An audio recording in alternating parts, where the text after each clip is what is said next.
नमस्कार मित्रों, Kota online classes में आप सभी का स्वागत है। मित्रों, मैं मुकेश कुमार नागर। साथियों, आज मैं बात करूंगा आप लोगों से। देखो, बहुत सारे स्टूडेंट का, बहुत सारे साथियों का मेरे पास मैसेज आए हैं, फ़ोन भी आए हैं।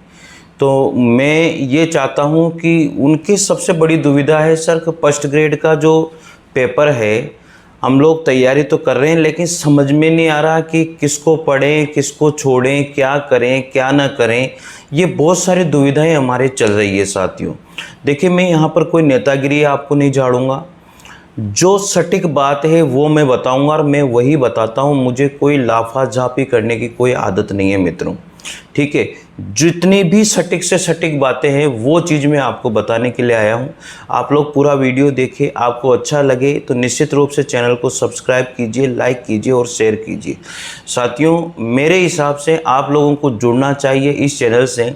यहाँ पर हिंदी साहित्य का इतिहास और व्याकरण, काव्य शास्त्र, जहाँ पर भी हिंदी आती है, जो भी हिंदी का जहाँ पर भी जो भी आता है वो सब कुछ मैं आप लोगों को इस चैनल पर करवाता हूँ साथियों।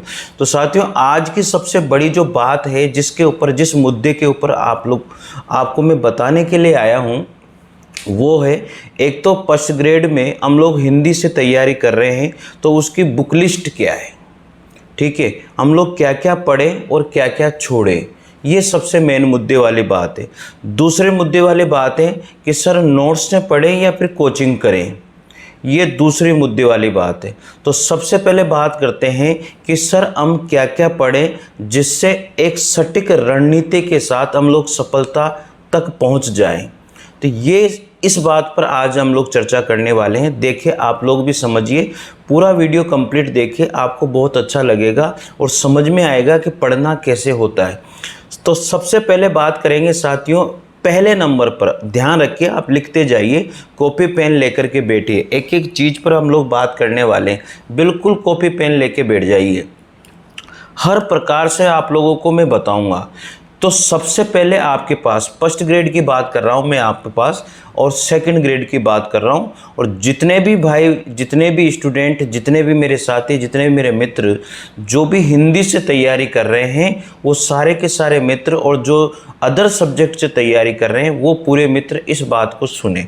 लेकिन मैं पहले बात करूँगा जितने भी साथी हिंदी से तैयारी कर रहे हैं उनके लिए। तो मित्रों देखिएगा, सबसे पहले जब हम तैयारी शुरू करते हैं तो हमारे पास क्या होना चाहिए? हमारे पास होना चाहिए सबसे पहले, जितने भी साथी हैं ध्यान से सुन लो, सबसे पहले होना चाहिए पुराना जो सिलेबस आया हुआ है आरपीएससी की साइड पर। चाहे आप फर्स्ट ग्रेड की तैयारी कर रहे हो, चाहे सेकंड ग्रेड की तैयारी कर रहे हो, साथियों मैं आपसे वादा करता हूं, अगर आप इस ट्रिक से, इस रणनीति से अगर आप पढ़े तो निश्चित रूप से आपका सिलेक्शन हो जाएगा। बस 100% आपको मन के साथ उसमें अपने को झोंक देना है उस तैयारी में। तो सबसे पहले बात मैंने आपको बताई है कि जो ओल्ड सिलेबस है, अभी नया तो आया नहीं है क्योंकि वैकेंसी भी नहीं आई है, जो ओल्ड सिलेबस है उस सिलेबस को आप अपने पास रखोगे, या तो जहां पर आप पढ़ते हो टेबल और चेयर जहां पर आपकी लगी हुई है वहां पर वो सिलेबस आपका होना चाहिए, अर्थात आपके सामने चिपका हुआ होना चाहिए। अगर आप फर्स्ट ग्रेड की तैयारी कर रहे हो तो फर्स्ट ग्रेड का सिलेबस होना चाहिए, सेकंड ग्रेड की तैयारी कर रहे हो तो सेकंड ग्रेड का सिलेबस होना चाहिए, और थर्ड ग्रेड की कर रहे हो तो थर्ड ग्रेड का सिलेबस होना चाहिए। चाहे आप पीजीटी की तैयारी करो, टीजीटी की तैयारी करो, किसी की भी तैयारी करो, आपका सिलेबस आपके टेबल पर सामने आपके चिपका हुआ होना चाहिए साथियों। तो ये सबसे मेन बात हो गई, तो आप इस बात को जरूर ध्यान रखिए। तो सबसे पहले मेन बात क्या हुई? सिलेबस आपके पास होना चाहिए। दूसरी बात मैं आप लोगों को बताऊं, कॉपी पेन लेकर के बैठ जाना। दूसरी बात होती है आपके पास दूसरे नंबर पर जो जितने भी ओल्ड पेपर हुए हैं, आप लोगों को अगर लगता है कि मैं बाजार में से नहीं खरीद सकता, तो आरपीएससी की साइड पर ओल्ड पेपर डले हुए हैं, तो उन ओल्ड पेपर को आप ले लीजिए, ठीक है, वहां से निकाल लीजिए। या बाजार में कोई ना कोई, जैसे सिकवाल हो गया, इधर से बहुत सारे हो गए साथियों, सबने ओल्ड पेपर की एक बुकलेट निकाली हुई है और उन क्वेश्चंस के नीचे जो है व्याख्या भी दी हुई है। तो ऐसे ओल्ड पेपर लेके आए जिनके नीचे व्याख्या दी हुई है। दो बातें हो गई साथियों, पहली बात, कॉपी पेन लेके बैठ जाना, बाद में मेरे से मत कहना। पहली बात होती है साथियों, आपके पास सिलेबस होना चाहिए। दूसरी बात होती है आपके पास ओल्ड पेपर की पूरी बुकलेट होनी चाहिए। अब उसके बाद में जो ओल्ड पेपर है, उन ओल्ड पेपर को 2 दिन तक आपको देखना है। 2 दिन तक उन ओल्ड पेपर को देखना है, उन ओल्ड पेपर को पढ़ना है, समझना है कि क्वेश्चन किस टॉपिक से, सिलेबस आपके पास है, ओल्ड पेपर आपके पास है। अब आप वहाँ पर ये देखोगे कि जो क्वेश्चन है किस टॉपिक से, किस तरह का क्वेश्चन और कितने क्वेश्चन पूछे जा रहे हैं, इसके ऊपर थोड़ा सा एनालिसिस आपको करना होगा। 3 बातें हो गई, ओल्ड पेपर है, आपके पास सिलेबस है और आपने क्वेश्चन का भी एनालिसिस कर लिया है कि किस टॉपिक से कौन सा क्वेश्चन आता है। अब बात करेंगे साथियों, हम लोग यहाँ पर सेकंड पेपर की बात कर रहा हूँ हिंदी वालों के लिए, हिंदी व्याकरण। अब सर हिंदी व्याकरण को कैसे तैयार करें? पेन कॉपी लेके बैठ जाना, मैं पहले बता रहा हूँ आप लोगों को। तो हिंदी व्याकरण जो है उसको कैसे तैयार करें? तो हिंदी व्याकरण में सबसे पहले बात आती है, हिंदी व्याकरण में जो सबसे पहली जो बुक है आपको पढ़नी है, 9th से लेकर के 12th तक की जो आरबीएससी की बुक है, उस आरबीएससी की बुक को आपको लोगों के पास होना चाहिए। चाहे वो पुरानी है चाहे नई है, वो होनी चाहिए। उसे सबसे पहले पढ़ लीजिए। आप पढ़ लिया आप लोगों ने उसे सबसे पहले। उस बुक में से आप क्या क्या पढ़ोगे मैं आपको बता देता हूँ। एक तो उस बुक में से वर्ण विचार पढ़ोगे, शब्द विचार पढ़ोगे उस बुक के अंदर।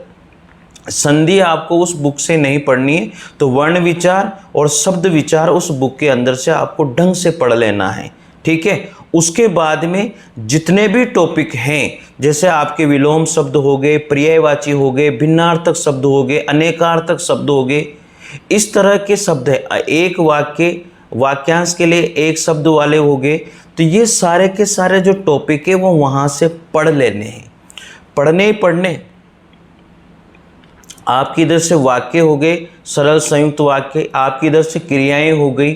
तो इतने सारे टॉपिक आप उस बुक से पढ़िए। अब पढ़ लिया आप लोगों ने उस बुक से।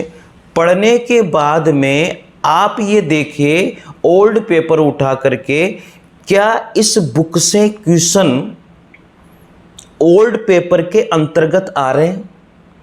अगर आपको लगता है कि ओल्ड पेपर में एक बुक से बहुत सारे क्वेश्चन है, देखो मैं बता दूं, रीट में तो उससे बहुत सारे क्वेश्चन आते हैं, फर्स्ट ग्रेड सेकंड ग्रेड में थोड़े से कम क्वेश्चन आते हैं। आप सोचो कि मैं उससे 9 से लेकर के 12 तक की बुक से ही मेरा काम चल जाए, तो ये बिल्कुल भी आपकी सोच सही नहीं है। क्योंकि वो 9 से 12 तक की जो आरबीएससी की बुक है वो केवल आपका एक बेस तैयार करेगी। मित्रों मैं आपको बता देता हूँ, आपने उस बुक को कंप्लीट कर लिया, कंप्लीट करने के बाद में आगे आपको कौन सी बुक पढ़नी है? आगे आपको जो बुक पढ़नी है, या तो आप जो है राघव प्रकाश की बुक ले लीजिए, या फिर मनोज मिश्रा जी की जो बुक है वो ले लीजिए।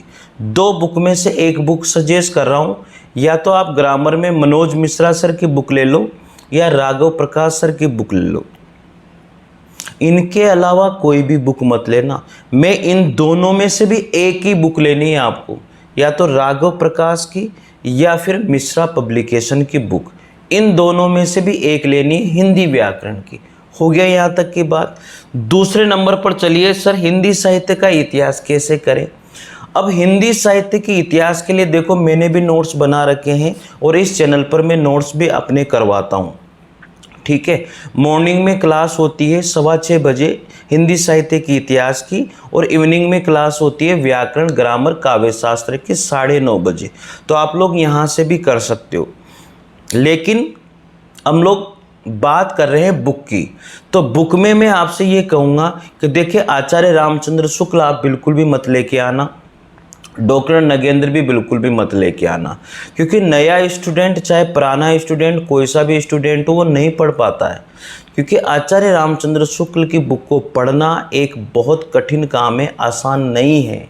डॉक्टर नगेंद्र की बुक को पढ़ना बहुत कठिन है। अब साथियों जिन स्टूडेंट ने उस बुक को पढ़ लिया, वो स्टूडेंट ने तो नोट्स बना लिया आप लोगों को। तो मैं मित्रों में आपसे यही कहूँगा, जो मेरे नोट्स हैं मैं उसी से मैंने 3 से 4 बुक को मिला करके नोट्स बनाए। मैं आप लोगों को ये बात बता देता हूँ। अब आपको बुक कौन सी पढ़नी है सर, फिर कौन सी पढ़े? या तो सरस्वती पांडे की बुक पढ़ो आप, या फिर पढ़ो आप मनोज मिश्रा सर की बुक। इन दोनों में से एक बुक ले लीजिए और फिर हिंदी साहित्य के इतिहास को आप यहाँ से कंप्लीट कीजिए। 2 बुक बताई मैंने हिंदी साहित्य के इतिहास की, एक बुक बताइए मनोज मिश्रा सर की, और एक बताइए सरस्वती पांडे की। तो इन दोनों बुक में से एक बुक लेनी है, चाहे 10 बार पढ़ने में आए, चाहे 20 बार पढ़ने में आए, मन को बिल्कुल भी नहीं भटकाना है और इन्हीं बुक को पढ़ना है मेरे मित्रों, मेरे साथियों। ठीक है, तो 2 बातें हो गई। हिंदी व्याकरण में आपको 9th से लेकर के 12th तक की जो बुक आती है हमारे आरबीएससी बोर्ड की, उसको ले लेना है, ढंग से उसको पूरा पढ़ लेना है। 1-2 बार उसको पढ़ लीजिए, फिर राघव प्रकाश सर की या मनोज मिश्रा सर की, दोनों में से एक बुक ले लीजिए, फिर उसको पढ़ लेनी है और बार बार उनको पढ़ना है, भटकना बिल्कुल भी नहीं है। दोबारा से इनके लिए आपको दुकान पे जाना ही नहीं है कि मुझे इनमें ये बुक लेने आनी है। एक तो व्याकरण की मैंने बता दी है, हिंदी साहित्य के इतिहास की मैंने बता दी है। अब काव्य शास्त्र की बुक पर आ जाइए। काव्य शास्त्र की साथियों में आप लोगों को बताऊंगा, एक अलंकार पारिजात आती है। ठीक है, एक तो अलंकार पारिजात या फिर मिश्रा पब्लिकेशन की आती है, या सर्वोत्तम पब्लिकेशन की बुक आती है सर्वश्रेष्ठ वाली। ठीक है, तो सर्वोत्तम वाले भी आप ले सकते हो, मिश्रा वाले भी ले सकते हो, और या अलंकार पारिजात ले सकते हो। अब अलंकार पारिजात मैंने आप लोगों को इसलिए बताया क्योंकि ये कंपलसरी है, आपके पास अलंकार पारिजात बुक होनी ही चाहिए। अब इसके बाद में आपके पास कौन सी बुक होनी चाहिए? सर्वोत्तम एकेडमी की बुक आप ले लीजिए। ठीक है, या फिर मनोज मिश्रा सर की बुक आप ले लीजिए। अब ये बुक आपके पास हो गई, तो देखिए शुरू से बता देता हूँ। हिंदी व्याकरण में 9 से 12 तक की बुक आपके पास हो गई, और उसके साथ साथ आपके पास राघव सर या मिश्रा पब्लिकेशन की एक बुक हो जाएगी। फिर हिंदी साहित्य के इतिहास की मिश्रा पब्लिकेशन की, मनोज मिश्रा सर की या पांडे सर की बुक ले लीजिए, सरस्वती पांडे, दोनों में से एक लेनी है, चाहे 10 बार पूरी हो, उसी को पढ़ना है। इसके बाद में काव्य शास्त्र में अलंकार पारिजात कंपलसरी है, और इसके बाद में सर्वोत्तम वाली या फिर मनोज मिश्रा सर, दोनों में से एक बुक लेनी है और उसी को बार बार पढ़ना है, उसी को बार बार पढ़ना है, बार बार पढ़ना है, बार बार पढ़ना है। अब ये जो मैंने बताई है ना, इनके अलावा कुछ भी आपको मार्केट से लाना भी नहीं है और कोशिश भी नहीं करना है लेने जाने की मित्रों। ठीक है, ये सारी बातें आप लोगों ने समझ ली है। अब बात करते हैं मनोविज्ञान की। साथियों, मनोविज्ञान को कैसे तैयार करें? देखो, मनोविज्ञान में मैंने भी नोट्स बनाए हैं, किसी को वो नोट्स चाहिए तो मैं भेज देता हूँ, आप मुझे कॉल कर सकते हो, डिस्क्रिप्शन में उसका लिंक दिया हुआ है, फ़ोन नंबर दिए हुए हैं, आप अपना एड्रेस भेज सकते हो, वहाँ पर मैं स्पीड पोस्टें कर देता हूँ जेरोक्स करा करके अपने नोट्स की। ठीक है, मैंने वो जो नोट्स बनाए हैं डॉक्टर अजय चौधरी सर, धीर सिंह दाभाई, इन बहुत सारे जो राइटर हैं उनके मिक्सर में नोट्स बनाए मैंने, आप लोगों को मैं बता देता हूँ।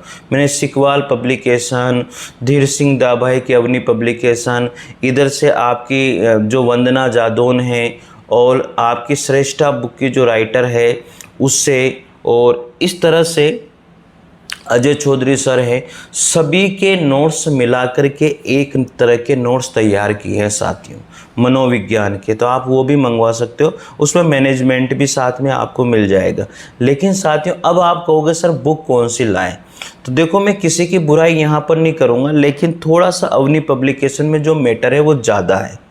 अब अगर आप चाहते हो कि हम ज़्यादा मैटर पढ़ सकते हैं तो अवनी पब्लिकेशन की धीर सिंह दाभाई की बुक ले लीजिए। आप चाहते हो कि मैं थोड़ा सा जो है मुझे सिलेक्टेड मैटर मिल जाए और मैं उसे पढ़ लूँ, तो मैं आपको यहाँ पर सजेस्ट करूँगा या तो सिकवाल पब्लिकेशन की बुक ले लीजिए या फिर वंदना जादौन की बुक ले लीजिए। सर अब इन तीनों में से कौन सी लें? तो मैं आपको बता दूं, इन तीनों में से जो सर्वश्रेष्ठ मुझे बुक लगी है, चाहे इनके नाम चाहे कितने भी हैं, देखिए मैं कोई एडवर्टाइजमेंट नहीं कर रहा हूं, लेकिन जो सिकवाल पब्लिकेशन की बुक है मेरे मित्रों, मेरे साथियों, उसमें पहले थ्योरी दी हुई है और बाद में ऑब्जेक्टिव क्वेश्चन दिए हुए हैं, भयंकर बहुत सारे क्वेश्चन। तो आप अगर उस सिकवाल पब्लिकेशन के बुक को, मनोविज्ञान के बुक को कंटिन्यू पढ़ते हो, 8 से 10 बार आपने पढ़ लिया, 8 से 10 बार पढ़ने के बाद में ये मान के चलिए एक भी प्रश्न जो है ना किसी भी एग्ज़ाम में उससे बाहर नहीं जाता है। क्योंकि मैंने तो देखो सिकवाल पब्लिकेशन की बुक पढ़ी थी, मैं तो आपको ये बता दूं साथियों। तो मित्रों याद रखिए, सिकवाल पब्लिकेशन या वंदना जादू, धीर सिंह दाभाई में से जो भी आपको अच्छी लगे वो आप ले लीजिए। लेकिन मेरी बात जहाँ तक करूँ, मैंने सिकवाल पब्लिकेशन की बुक पढ़ी थी और वहाँ से ही सारे क्वेश्चन आ जाते हैं, क्योंकि उसमें पहले थ्योरेटिकल दिया हुआ है, बहुत अच्छे से समझाया हुआ है मित्रों, और उसके बाद में फिर उसमें से ऑब्जेक्टिव क्वेश्चन दिए हुए हैं। ये सबसे मुख्य बात होती है, उसमें प्रैक्टिस बहुत तगड़ी हो जाती है। ठीक है, तो ये हो गई मनोविज्ञान की बात। मैंने 4 बातें बता दी आपको। एक तो हिंदी ग्रामर में व्याकरण की बात बता दी, एक हिंदी साहित्य के इतिहास की बता दिया, काव्य शास्त्र की बता दिया, और मनोविज्ञान की मैंने आपको बता दिए। अब आगे बढ़ते हैं साथियों, इसके बाद में क्या करें सर? इसके बाद में हमारे पास जो आती है, एक तो आता है स्नातक वाला, और एक आता है हमारे पास में कि सर सबसे बड़ी समस्या है स्नातकोत्तर जो वाला है, एमए लेवल वाला जो है, और कहानियों वाला जो पोर्शन है उसको कैसे कंप्लीट करें। तो मित्रों आपको मैं बता देता हूँ, कहानियों का जो पोर्शन है वो पीडीएफ में आप लोगों को शेयर करूँगा। आप टेलीग्राम चैनल को ज्वाइन कर लीजिए, तो कहानियाँ वहाँ से पढ़ लीजिए। कहानी भी रहेगी, उसके नीचे ऑब्जेक्टिव प्रश्न भी रहेंगे, तो वहाँ से भी कहानियाँ आप कंप्लीट कर सकते हो। प्लस कहानियाँ मैं यहाँ पर भी कंप्लीट कराऊँगा। आपको पहले पीडीएफ भेजूँगा मैं, और उसके बाद में मैं आप लोगों को पढ़ाऊँगा। समझ में आ गई बात? तो कहानी आपकी यहाँ से कंप्लीट हो जाएगी। कहानियों के लिए कोई अलग से बुक लाने की ज़रूरत नहीं है। फिर भी स्नातक और स्नातकोत्तर इनके लिए एक बुक आती है साथियों, उन बुक को आप देखें बाज़ार में, वो पर्टिकुलर इन्हीं के लिए आती है, तो उसको भी आप खरीद सकते हो। तो ये सारी की सारी जो रणनीति है वो चीज़ कंप्लीट मैंने आपको बता दी है साथियों। अब दुविधा होती है कोचिंग करें या नोट से ही पढ़ें। साथियों देखो, कोचिंग के खिलाफ तो मैं 100% हूँ। हज़ारों रुपए बगाड़ने की जरूरत बिल्कुल भी नहीं है। हिंदी से रिलेटेड जितना भी कोर्स है मैं पूरा का पूरा यहाँ पर कराऊँगा, चाहे फर्स्ट ग्रेड हो, सेकेंड ग्रेड हो। और किसी को अगर हिंदी साहित्य के इतिहास के नोट्स लेने हैं, साइकोलॉजी के नोट्स लेने हैं, तो आप मुझे बता दीजिए, मैं आपको स्पीड पोस्ट कर दूंगा। डिस्क्रिप्शन में लिंक दिया हुआ है, वहाँ से भी आप लोग मंगवा सकते हो साथियों। ठीक है, अब बात रही रचनाओं की जो पीछे दी हुई है, कहानियाँ हो गई, कुछ ऐसी रचनाएं जो अलग से दी हुई है, तो उन रचनाओं की बात मैं बता रहा हूँ आपको। मैं पीडीएफ शेयर करूँगा सभी बंदों को जो टेलीग्राम चैनल से जुड़े हुए हैं, इसलिए टेलीग्राम चैनल को निश्चित रूप से ज्वाइन कर लेना साथियों। अब बात आती है मित्रों यहाँ पर फर्स्ट पेपर की। पहले पेपर की बात करेंगे। देखो, सेकंड पेपर हिंदी की बात मैंने कर ली है, अब पहले पेपर की बात करेंगे कि सर पहला पेपर कैसे तैयार करें। ये सबसे बड़ी दुविधा है। तो पहले पेपर के लिए साथियों मैं अगला वीडियो लेकर के आऊँगा। ये मैंने सेकंड पेपर हिंदी के लिए आप लोगों को सब कुछ समझा दिया है, एक एक बात मैंने बता दी है, तो इसको फॉलो करें। अब एक चीज़ मैंने आपको बता देता हूँ, कोचिंग और नोट्स में किसको फॉलो करें। अगर आप अच्छे से रूटीन बना सकते हो, अच्छे से आप तैयारी कर सकते हो, टाइम टेबल के अकॉर्डिंग तैयारी कर, क्योंकि आपका टाइम टेबल आपसे बढ़कर कोई भी नहीं जान सकता। आप कितने घंटे सिटिंग कर सकते हो, आपसे बढ़कर कोई भी नहीं जान सकता। इसलिए आपका टाइम टेबल आपको ही बनाना है मित्रों।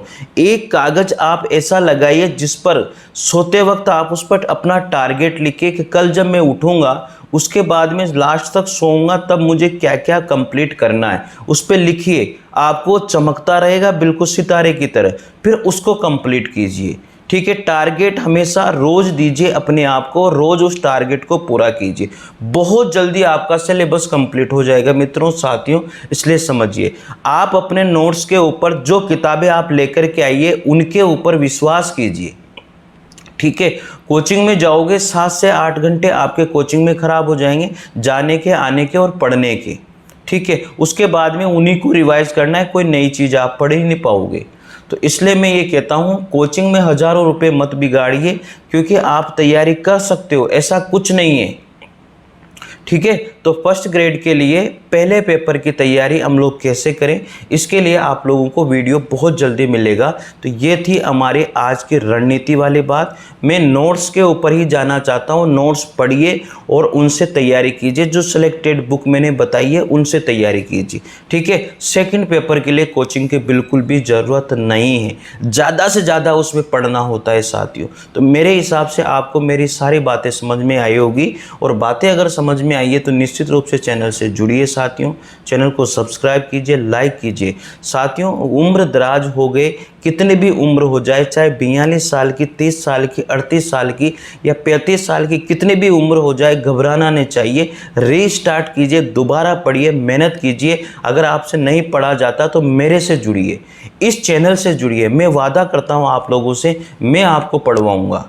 आपका मन अगर पढ़ने में नहीं लग जाए, मेरी गारंटी है, आप जुड़िए तो सही। जब जब मैं क्लास लेता हूँ उस क्लास से ज्वाइन हुई, आप उस क्लास को पढ़िए, चाहे बाद में पढ़िए चाहे पहले पढ़िए। अगर आपका मन नहीं लगता है, फिर भी आप दुविधा में, समस्याएं हैं, आप इस चैनल से जुड़िए। मैं गारंटी देता हूँ आपको, आप पढ़ने नहीं लग जाओ, गारंटी है मेरी, ठीक है मित्रों। तो शायद आप लोग मेरी बात को समझोगे निश्चित रूप से। तो मिलते हैं अगले वीडियो में किस रणनीति के साथ, फर्स्ट ग्रेड सेकंड ग्रेड में पहले पेपर की रणनीति के साथ साथियों। तो अगला वीडियो ज़रूर आप लोग देखिएगा। तो साथियों शायद आपको अच्छी लगी होगी बातें, तो निश्चित रूप से चैनल को सब्सक्राइब कीजिएगा। थैंक यू, नमस्कार, गुड मॉर्निंग, और साथियों जय हिंद जय भारत। Thank you.